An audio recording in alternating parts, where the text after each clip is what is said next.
All right. So Mr. Ballin released this actually about 15 minutes ago. I've had my phone sitting on this because I also wanted to look up one of the stories in Death in Yosemite to talk about the dangers of the Merced River. Um, the Merced River doesn't have, other than scorpions under the rocks that could, that are poisonous. They don't really have any dangerous water animals that are underneath the surface, but apparently I'm only covering the third story. Um, this one apparently covers, I guess, mostly alligators, crocodiles, right? So, he just released this on his channel. It's his podcast channel, not the one that he actually shows video to. Okay, so here goes. Here's story time with Jenna and with Mr. Ballin. The next and final story, so our top story of today's list, is called Blackwater. At 11:40 a.m. on December 21st, 2003, three young men who were longtime childhood friends hopped in a truck and began traveling south. They were 22-year-old Brett Mann and 19-year-olds Sean Blowers and Ashley McGuff. They lived in a coastal city called Darwin, which is actually the capital of the Northern Territory in Australia. The Northern Oh, the irony.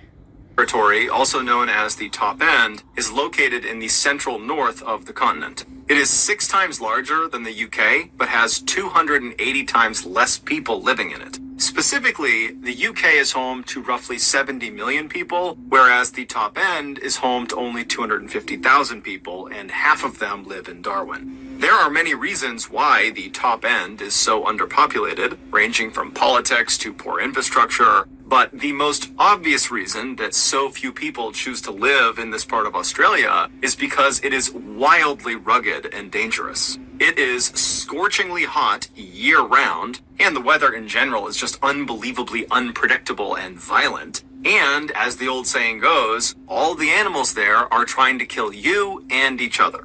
But Brett, Sean, and Ashley had grown up in Darwin, and so they were accustomed to the hazards of living in the Top End, and so they weren't really concerned about them. What they were concerned with was finding things to do and not getting bored in the city. That particular day, in order to ward off boredom, the trio had decided they would head out to a salt flat that was located about 50 miles to the southwest of Darwin. It was this wide open plain that they could just race around on their quad bikes on. And so they loaded these quad bikes into their trailer, attached it to their truck, they hopped in their truck, and at 11:40 a.m., they started heading south out of Darwin. The first road they were on was this fairly desolate dirt road that wound around through the wilderness, and it passed by the iconic eucalyptus trees that are very well known in Australia. It passed by palm trees and giant termite mounds, and after driving on this dirt road for about 30 minutes, the trio passed by the Tumbling Waters Holiday Park, which is a vacation resort for adventurous families. And then beyond this park, there really was no more civilization. They were headed right into the outback of Australia, and so this was kind of like the last mark of civilization. And so the trio, they drive for another 30 minutes past the park, and at some point, all of the trees on either side of the road start getting more and more dense until they begin kind of encroaching over the road, as if it looks like you're driving directly through the heart of a jungle. And they would have recognized this change in scenery as meaning they were nearing the Finnis River, which was off to their right beyond all of the trees. So they couldn't see it, but they knew they were close. And the Finnis River was not a huge waterway. It was a 30-mile stretch that ran east to west through the Top End. And what it was known for was being very brackish and dark. You could not see into this water more than maybe an inch or two, so it almost appeared black. And so the trio continued driving along through this kind of jungle atmosphere until... It sounds gross. That sounds gross. I mean, not only is this story like super dangerous, but the fact that you can't see through the water, oh my gosh, that sounds gross. Like, what kind of bacteria is in there? The left side of the road began to thin out again, and then it eventually revealed the salt flats up to their left. And so at that point, the trio pulled off on the right side of the road where the vegetation was still very thick. And then the trio hopped out of the truck, they went around to their trailer, they dropped the gate, and one by one they pulled their quad bikes off, and then each of them hopped on and drove out onto the flats. That day, the flats were actually very muddy because it had recently rained really, really heavy in that area. And so the trio spent just as much time racing each other on the flats as they did trying to drive close to each other and spray mud on each other. And so for hours, they were out there having a great time. And then at 4:30 p.m., they decided it was time to call it a day. And so they drove back over to the truck. They drove their quad bikes up onto the trailer. They locked it. And then they were about to get into the truck to head back home when one of them suggested, hey, let's head down to the water and rinse our clothes off and get all this mud off of us. Now, you need to understand, in the top end, the place you want to spend the least amount of time in is the water. People in the top end assume that in any natural water body that is not clearly designated as a swimming area has at least one animal lurking in it that will kill you. This is a literal precaution people in the top end take. And so this section of the Finnis River that these three friends were thinking about going and jumping into and washing off inside of, this was not a clearly designated swimming area, and so it should be avoided. But you need to remember, these three guys, they grew up in the top end. They were used to living in this kind of wild area, and they'd also come to the salt flats so many So they got cocky. They took risks. times over the years, and they had jumped into the Finnis River before to wash off and go swimming, and nothing had ever happened. And so really, the idea that the Finnis River could be dangerous to them, it didn't really cross their mind. They felt like, you know what, we've been there, done that. Nothing's going to happen to us. And so they left the truck and walked away from the salt flats into this mangrove forest that's only a couple of feet off the road and began walking towards this river. Normally, the trip from the road through the forest to the river bank, basically where the forest ended and you reach the river, it would take about 10 minutes. But after walking in this mangrove for maybe a minute, they were already standing in river water. It was only a couple of inches of this water, but it signaled to the guys that clearly the river is very swollen from all of the recent rains, enough so that it overflowed beyond its natural boundaries and it's flooded the mangrove forest. But the three guys, they look at each other and think, meh.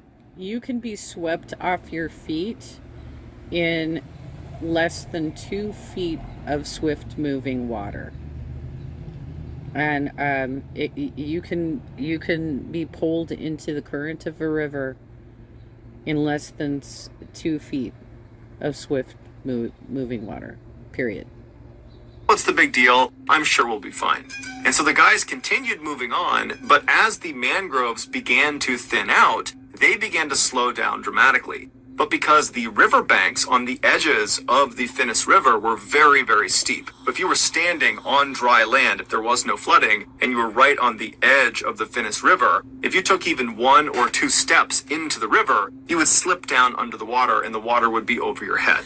Now, as these guys are walking, because the ground is flooded with this black, brackish water, they couldn't see the ground, and so they couldn't tell where the drop-off into the river was. And so they began to slow down, and then when all the trees were practically gone, they knew they were close, and then one of them actually slipped and kind of tumbled down the edge for a second, but he turned and he grabbed one of the roots of the mangrove tree and pulled himself back up. And then the other two, after seeing this, they walked over and stood next to him, and the trio just stood there looking out at this pitch black looking river that was very clearly moving faster than normal because of all this excess rain. But they kind of looked at each other and thought, you know what, it's not that big of a deal. We'll hold on to the roots of these mangroves and lower ourselves over the embankment. We'll wash ourselves off, pull ourselves back up. No big deal.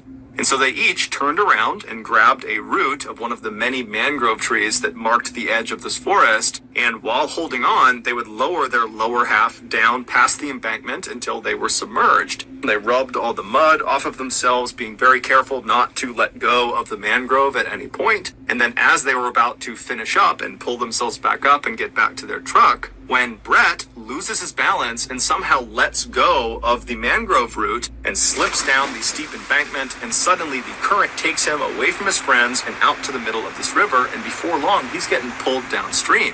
And so he yells out to Ashley and Sean, who had their backs turned to him. They turn around, they see their friend, and they instinctively leap into the river to try to go get him and help swim him back to the side. Now, all three of them were very competent swimmers, and so this was not a high panic situation. This was more like a inconvenience and maybe a little bit funny, and so that's why they leapt in no problem. They figured, worst case scenario is we'll drift somewhere down there and we'll get out and we'll walk our way back to our car. But as soon as Sean and Ashley were free floating in this river, they felt how strong this current was, and it was way stronger than they were anticipating. And so they actually started to get a little bit worried, and they looked up ahead of them, and Brett, who had been in the water for, 10 or 15 seconds before they leapt in, he had already moved way farther downstream than them. And so they decided, you know what, we have to get out, but we need to get to Brett first. We all need to get out at the same place. And so they decide they're going to swim downstream, meet up with Brett, and then get the heck out of that river as fast as they possibly can. And so they yell out to Brett hey, we're coming to get you. And they start swimming as fast as they possibly can. And with the help of the current, they manage to get all the way up to Brett relatively quickly, maybe a couple of minutes. And when they reach him, Sean and Ashley go in front of Brett. And then the three of them, they stop actively swimming and they allow the current to just kind of carry them downstream. And as they're drifting, they begin scouting the left side of the river for a solid clump of mangrove trees they can swim into. Because unless there's something to grab onto on the edge of this river, they can't pull themselves out. And so at this point, the trio is definitely uncomfortable being in the water because of how strong that current is. But they're confident they're going to find a viable landing spot and they're going to get out of here and it will be a great story. And so Sean is in the front, Ashley is right behind him, and then Brett is behind Ashley. And they're all about an arm's length away from each other. And they're drifting down this river for a couple of minutes. They're looking on the left side for a viable landing spot. And then all of a sudden, Ashley just yells out, hey, I see something in the water. We need to get out. Find the nearest tree. Get out, get out, get out. And so Sean, he starts panicking. He doesn't even turn around to see what's going on behind him. Adrenaline kicks in and he swims as fast as he possibly can to a tree that's popped out of the river. It's literally growing in the middle of the river. And so he swims up to this tree. He manages to climb up to the first fork of the tree, which is maybe 6 or 8 feet above the water. And as soon as he's up there, he turns around and looks down and he sees Ashley. He reaches down and he hoists Ashley up to the first fork with him. And then the pair turn around again to grab Brett, but Brett's not there. And so they look around, they're thinking, okay, did Brett not make it to the tree? Did the current pull him around? Is he at some other tree? They're yelling out for him, they're looking for him, but there's no Brett. And so they're talking to each other, Ashley and Sean. They're saying, hey, did he call out? Did you hear something? Did he give some indication about where he was going? And they're saying, no, I don't know where he is. And so they start climbing up the tree a little bit and trying to look down and up the river to see if maybe they can see him. And then all of a sudden, I'm unclear at this point if this tree is like on the side of the river or if it's like on one of these like sandbar islands that form in the middle of a river, which would make them stuck, right? Sean notices something yellow flash beneath them in the water. And so he looks straight down and he sees this yellow thing down there. So he nudges Ashley and he says, look. And so Ashley looks down, and as they're looking, they're about 10 feet off the water at this point. They see this yellow thing start rising up to the surface. Now, the water is so dark, they really can't tell what anything is unless it is at the surface. And so they're watching this yellow thing, and suddenly it comes out of the water, and they see it's Brett. He's got his yellow jacket on. That's what they saw. And Brett is in the mouth of a 13-foot-long saltwater crocodile. He is face down and his left side is being held in this animal's mouth and he's not moving.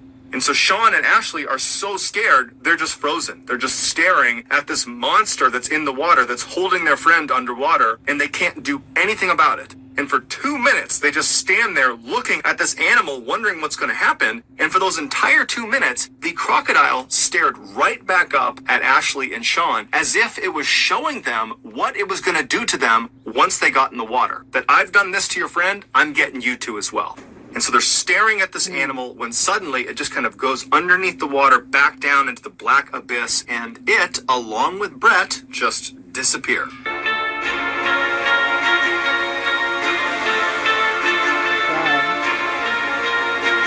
This is like his commercial break music.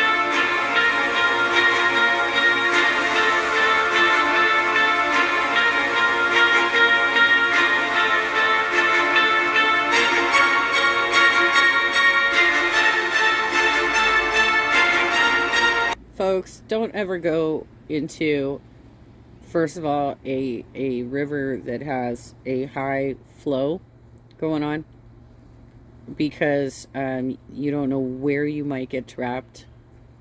I mean, crocodiles and alligators aside, trees fall into rivers, and rocks are in rivers. There's undercurrents. There's caves that you might not be aware of that you might get sucked into.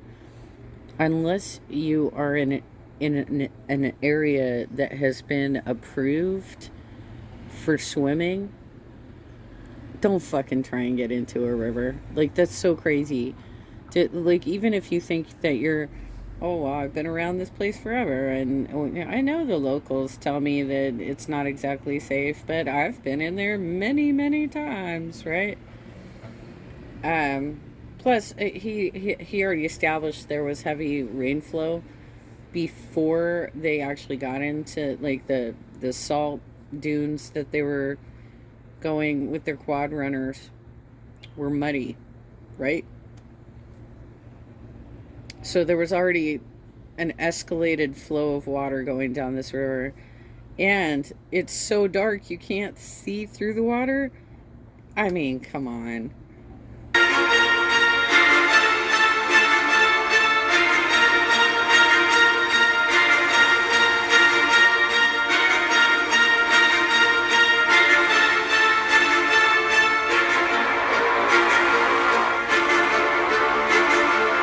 Ashley and Sean are so terrified that they can't even grieve for their friend. They can't feel sad for him. It's like they just go into survival mode. And without saying anything to each other, they just start climbing up this tree as fast and as far as they possibly can. And they only manage to get up maybe a couple more feet to two more branches. One's at about 10 or 12 feet off the water, and the other is at about 15 feet off the water. And so Sean makes it onto the lower branch, and then Ashley makes it onto the slightly higher branch. And then once they're situated on their branch and one arm is firmly wrapped around the trunk of the tree, they're able to kind of breathe for a second and take stock of their situation. And even though, of course, the elephant in the room here is that their friend was just eaten by a crocodile, but it's like they can't process that yet. Instead, they start talking about, okay, well, our families, they're going to recognize our absence, and they're going to tell the police, and the police are going to launch a search, and they're going to come find us. Both of them were confident, or they acted confident, that that was going to happen, but they also knew that there was no timeline for this. It could be hours or days until this actually happened. And they're wet. Because they just cleaned off all their clothes. They're wet and in a tree, and it sounds like it's on a sandbar in the middle of the river. So they cannot go down to sleep at night, because then the alligator can come and get them, right? So they're screwed. And so as these two teens are sitting on their branches, the reality of their situation really started to come crashing down on them. Because, yeah, they're safe in this tree, but how long can they possibly stay in this tree for? I mean, eventually, they're going to need to fall asleep. And if they fall asleep, are they going to fall out of the tree and land in the water with this crocodile? I mean, they just didn't know how this was going to turn out. And so as the two began comforting each other, reassuring each other that, oh no, it's going to be just fine. Someone's going to find us tonight or tomorrow. We'll be just fine. As they're doing that, Ashley suddenly stops talking to Sean and just looks straight down. And so Sean realizes what Ashley's doing, and he matches his gaze, and he looks straight down, and at the base of their tree, in that black water, is the 13-foot-long saltwater crocodile. It's back, and it no longer has Brett in its mouth. They have no idea where Brett is. He's just gone. In his belly. Saltwater crocodiles are considered the most aggressive and dangerous crocodiles in the world. And they are one of only 2 crocodile species that will actively hunt humans when given a chance. And so these two teens are helpless in this tree. All they have is some separation from the black water and this animal down below. And so they just find themselves staring straight down at this crocodile. And in turn, this crocodile just stares right back up at them. It's very clearly waiting for them. It wants them to come out of the tree so it can eat them. And so the crocodile just continuously repositions itself all around the tree. It's just keeping the top of its head out of the water so its eyes can look up at them. And so the teens are just praying that at some point it will grow tired of them and will leave. And after several hours, right as the sun is about to set, this crocodile does seem to give up on them, and it drifts under the water and disappears. Yeah, but after a couple of minutes, Sean, who was on the slightly lower branch, decides he doesn't want to be any closer to the water than he needs to be, and he's going to climb up to Ashley's branch. And so he very carefully stands up on his branch. He makes sure he's got solid footing, and then he reaches up and he grabs a branch with his right hand, and he kind of tests it, and he feels like it's pretty sturdy. And then he puts all his weight on it and tries to reach for another branch when this one breaks. And as soon as that branch broke, Sean tumbled 10 feet into the water.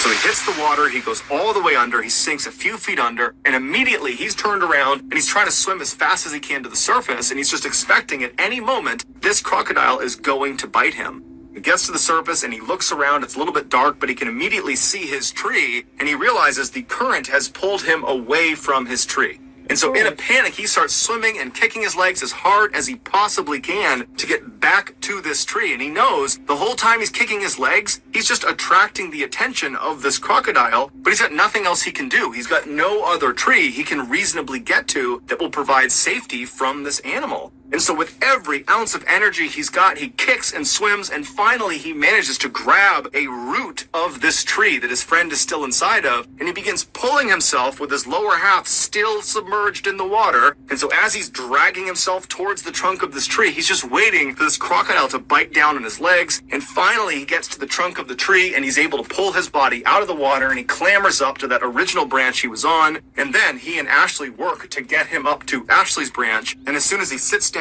next to Ashley and he's secure, they both look down, and just a little ways away from the tree, basically in the area where Sean had just landed in the water, they see with the little light that is left, this crocodile swimming right back over to the tree, and it camps out right underneath. Sean had gotten out just in time.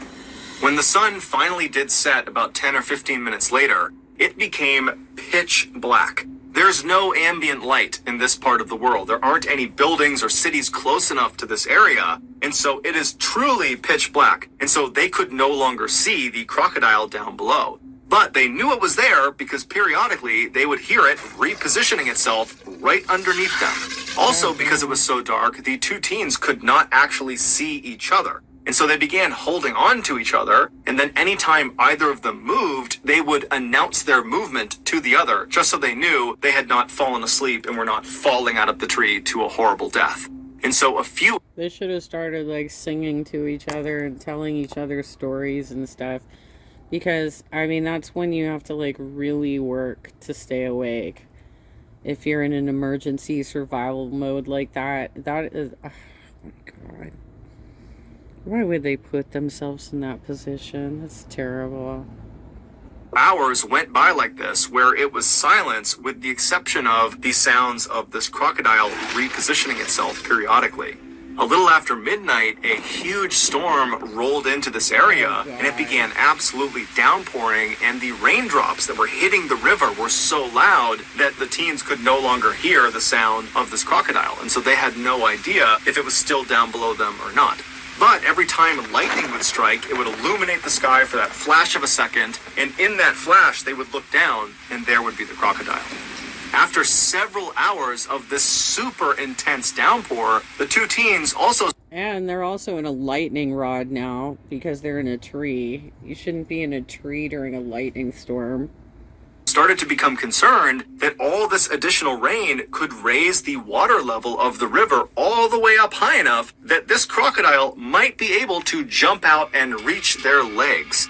But because it was so dark, they couldn't actually see the top of the water, and so they had no way of knowing if the water levels were actually rising or not. And so they both kind of sucked their legs up onto this branch and tried to make themselves as small as they could while still remaining anchored to each other and also to the branch. And that's how they sat for the next several hours, just hoping they would survive the night. Finally, when the sun came up that following morning, the teens immediately noticed that the crocodile was still right below them, just lurking at the base of the tree, waiting for them. And they also noticed the water level of the river had clearly come up quite a bit. And so if they weren't rescued soon, there was a good chance that another heavy rainstorm, that crocodile would be in range of them, and there was nowhere they could go. They were as high up as they could get. Not to mention the fact they were hypothermic, they were weak, they were tired, and if you fall asleep, you're going to fall in the water. And so the two teens, they knew they did not have much time left. Luckily, at 10 a.m. that morning, they heard the sound of a police officer who was out in the mangrove forest. It turned out their families had recognized their absence. They had called the police, and that morning a search had been launched. They had found their truck and then had been walking down the river yelling out to them, and then they finally did find them. Initially, when they located these two teens stuck in the tree, they called in a helicopter to hover over them and lower down a ladder that could climb back up. But when the helicopter got close to this tree, the rotor wash from the spinning blades, it practically blew the boys out of the tree, and this crocodile was still in the water. The rescuers could see it, the boys could still see it, and so there was... Wait, I thought one of them was Ashley. I thought one of them was a girl. Is that a male name in Australia? this fear that the helicopter would literally send them into the water to their death. And so they had to abandon the helicopter approach. However, the blades of that helicopter did ultimately scare this crocodile, and the crocodile swam away. And so as soon as the helicopter was off station, they had a boat come in, and the boat got right underneath the two boys. They jumped down into it, and they were brought to safety. The two boys were brought to a hospital where doctors determined they were physically okay, but both of them were severely traumatized from what they had just been through. As for Brett, despite an exhaustive search of that river, they never found his body or any of his clothing or any belongings he had on him, and they never found the crocodile that killed him. Wow. Okay. This is a story from Off the Wall, Death in Yosemite. Chapter 10, Drowning. This starts on page 373. On or slightly before 4:54 p.m. on August 12th, 1983. So just to give you some perspective, the Merced River is completely filled by melting snow. So basically August through September-ish and maybe October are the lowest water levels it experiences. You know, because pretty much everything's melted off by then. Like most of the waterfalls are dry by then. Okay. Donna Louise Skinner, age 40, of San Marcos, California, and her husband were floating in a small, cheap raft on a swift, deep section of the Merced, which the Merced River is, it stands for the River of Mercy, because it's taken so many lives. All right. A quarter-mile down stream from the Happy Isles Bridge.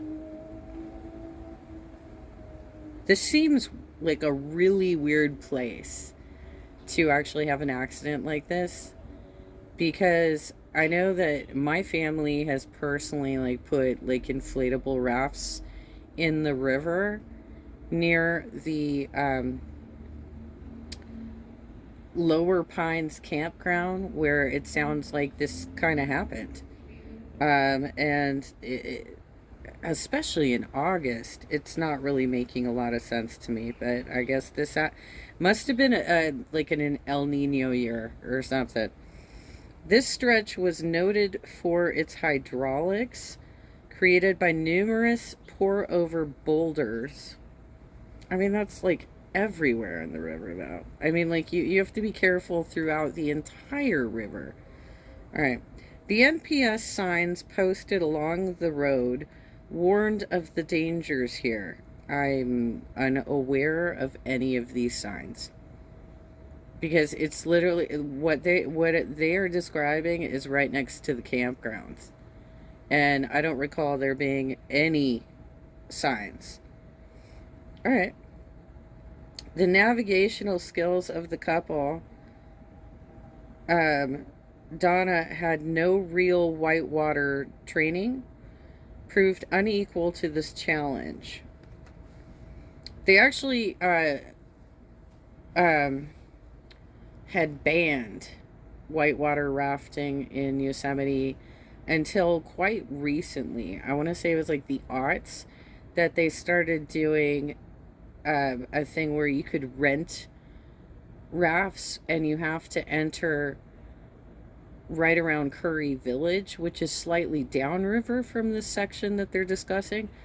And you can kind of lazy river it until there's a portion where they require you to get off. It's like a picnic area over closer to like Cathedral Rock, I think it is, or it's somewhere over by almost all the way down to like Bridal Veil Meadow.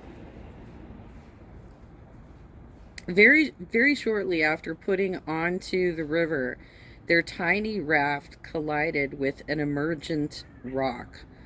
The boat immediately flipped upside down.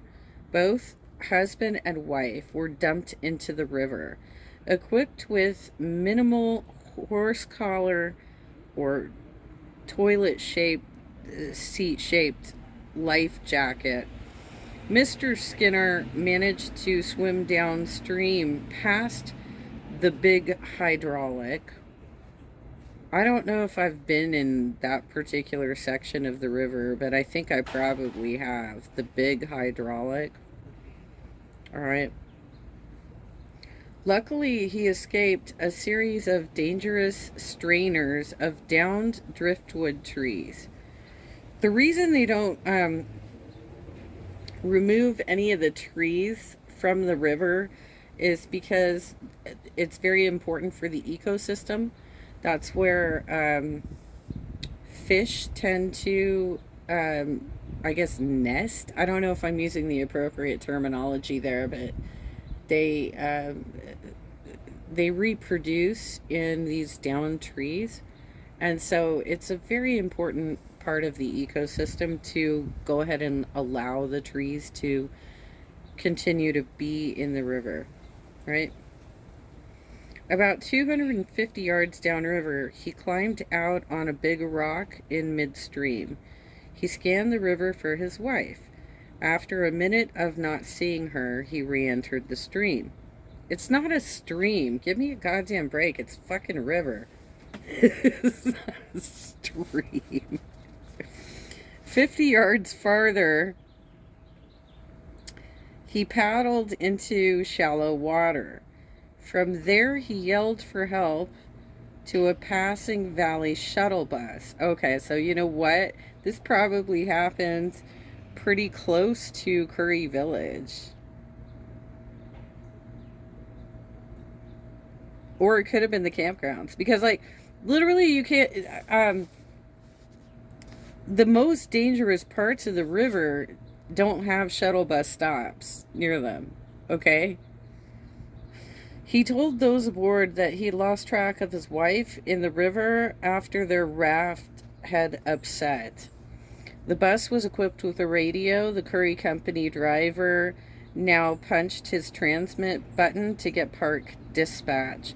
We have a woman lost and maybe trapped in the Merced. Ranger Peter J. Dalton hurriedly arrived and began his hasty search. En route, he had requested backup with swift water rescue equipment. As soon as he hit the shoreline downstream of where the raft had flipped, he also began his size up. Where is the woman? Donna Skinner was not a whitewater rafter. She apparently did not know how to assume a shallow, on your back with your feet downstream position for self-rescue swimming in current. Nor did she know how to maneuver toward shore or away from dangers by employing an upstream ferry angle roughly 45 degrees to that current. That's kind of what you do in a um, when there's a rip current as well. You have to swim off to the side. You have to, otherwise you get pulled out to sea.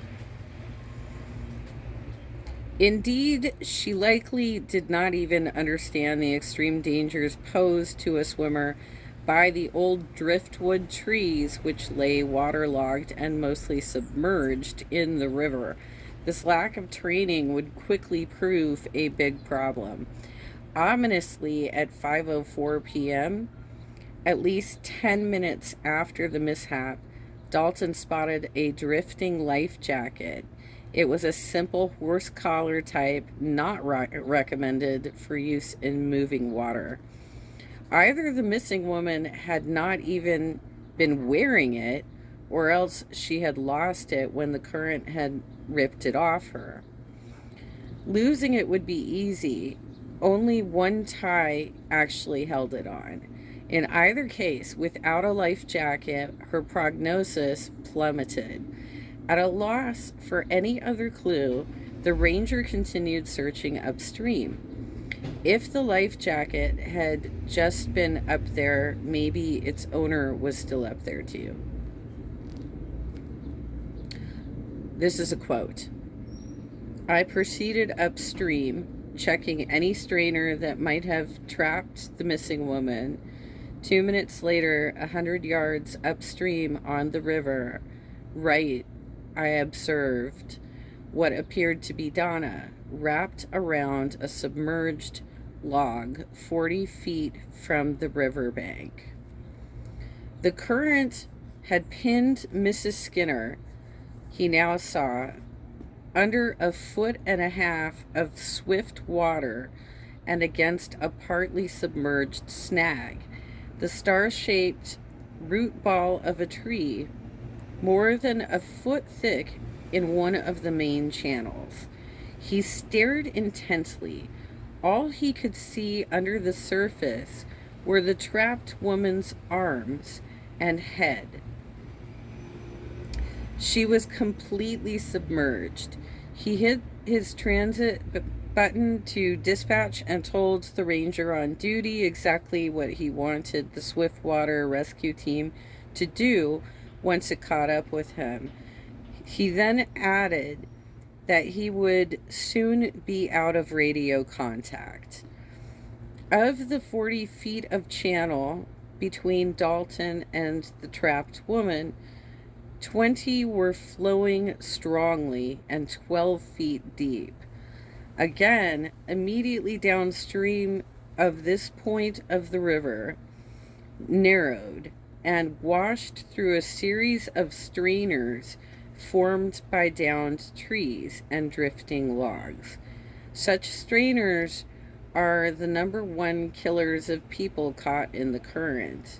Some of the best kayakers and rafters on earth who have died in rivers, even while wearing life jackets, died in such nightmare zones. The more one knows about how deadly these are, the more one fears them. Ranger Dalton knew this. He also knew that that woman out there would die if she did not breathe air soon. He now removed his equipment belt and entered the river. He tried to swim across the channel to an eddy nearly above her trapped position. He made it. I'm going to get into a quote again here in a second. But before I do that, I'm just going to say that the water in the Merced River is, like I said, it is melting snow. And Yosemite does still have glaciers. So the temperature is very, very cold. And that's why they have hope for her at this point. It's because it's so cold that they're hoping it's going to slow down her body, right? And that she can survive without air for a bit longer than you would normally, right? Okay, here's the quote. Halfway across the channel, using a 45-degree ferry angle until I realized that even with the appropriate gear, wetsuit, fins, and life jacket, the exposure to the strainers approximately 5 feet downstream of the victim would be high risk. Okay, that's the quote. He now pivoted and swam back to the riverbank. For the next couple of minutes, he analyzed the submerged woman's position and planned exactly how to extract her in the least amount of time once the crew arrived with equipment. Less than 5 minutes later, at 5:09 p.m., Rangers Gary Colliver and Dan Dellings did arrive. Ranger Colin Campbell soon arrived on horseback. Everyone on scene knew of cold water submersion cases in which the victim had survived after 45 minutes underwater. With only about 15 minutes underwater by now, this woman still had hope. If they could get her out fast, right? Geared up, the three men swam out to Skinner's position. Dalton could now see her better. His stomach sank. The woman down there was trapped solidly against the root ball of the submerged, foot-thick driftwood tree by the main force of the river's current, in a textbook example of a strainer entrapment. Colliver and I think I'm saying his name right, Dellings or Dellinges, stopped directly upstream of the victim. Dalton now positioned himself behind them. He stood in the very foot of an upriver eddy. He grabbed Colliver to serve as his anchor. Colliver, in turn, held Dellinges. Here they started their tug of war against the current pinning her. Both downstream men had to fight just to avoid being swept downriver. They knew that being carried down there could turn out to be far worse than an inconvenience. The strainers created by a maze of logs wedged in the river below could not only kill them, but also sabotage the sole chance of saving this woman's life. Indeed, both men also knew the risk was high that either of them easily could be pulled right here into Donna Skinner's strainer and trapped with her. But pull now as they might on the trapped victim's limp arms, she refused to budge. They could not even get her head above water. The Rangers looked at each other. They had to pull her out. As Gary Colliver remembers it, 25 years later, at 5:14 p.m., here's another quote. I remember thinking, Dan Dellinges and I might get sucked under the same submerged log where Donna Skinner was caught. Dan and I, straining together, seemed unable to dislodge her. Finally, Dan said, "One last try and we're out of here," or something to that effect. I was skeptical, but said, okay. Dan let loose with a huge, growling, extended grunt, and I could feel the effort he was exerting surge. My effort, at best, was no more than I had been able to give earlier. I was getting pretty tired. Dan's enormous effort was what broke her free. The rag doll of a woman slipped upward. After being trapped for at least 20 minutes underwater, Donna Skinner emerged into air. She not only failed to gasp for air, as in the movies, she was pulseless. In fact, by most medical definitions, she was dead. But not as far as her rescue team was concerned. The three rangers now tugged her upstream to a large eddy on the river's left side. From there, they quickly ferried her back across to the right shore. By 5:16 p.m., Park Medic Ranger Charles Fulham was directing aggressive cardiopulmonary resuscitation and additional life support procedures on Mrs. Skinner. Meanwhile, the expanding team evacuated her to the Valley Clinic, and with cold water immersion tactics in mind, they continued resuscitation efforts. At the clinic, Donna Skinner's heart started beating on its own, just like in the movies. Shortly thereafter, she began breathing on her own. The medical staff continued, however, to assist her breathing. At this point, despite these extremely important advances, she remained unconscious and immobile, and her future remained extremely touch and go. At 6:30 p.m., about 95 minutes after the boating accident, she was breathing and aboard the Mediflight helicopter en route to North Modesto Memorial Hospital. Nearly 3 weeks after her rescue, Donna Skinner exhibited such a serious neurological deficit that she was still only manifesting limited motion of her upper extremities.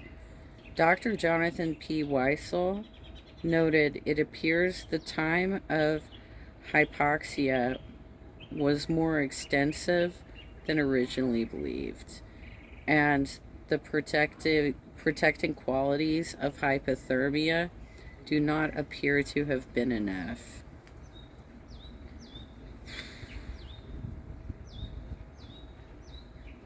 I don't know if she died. Because they just go into, like, wait a minute. Yeah, it says she never regained consciousness, you guys. She remained in a coma for almost 8 months. Those many long minutes of entrapment under the Merced had suffocated too many of her intracranial neurons.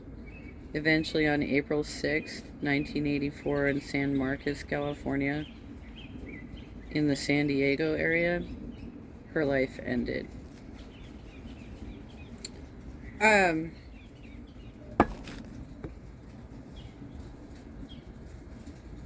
Like I say, whenever I cover these nature stories, be careful in the wild, y'all.